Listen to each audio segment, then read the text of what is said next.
সত্যের পক্ষে সোচ্চার হওয়ার তৌফিক দিয়েছেন। এবং অসংখ্য দরুদ ও সালাম বর্ষিত হোক আমাদের প্রিয় নবীজির প্রতি, যিনি আমাদের বিশ্বাসের সত্যের প্রতি মহান আদর্শ ব্যক্তি।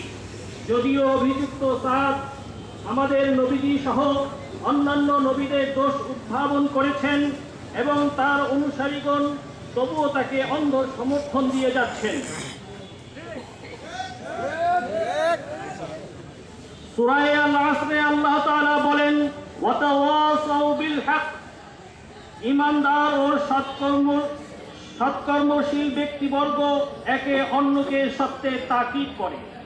সূরা বাকারার 42 নম্বর আয়াতে আল্লাহ তাআলা বলেছেন, তোমরা সত্যকে মিথ্যার সাথে মিশিয়ে দিও না এবং জেনে শুনে সত্যকে গোপন করো না।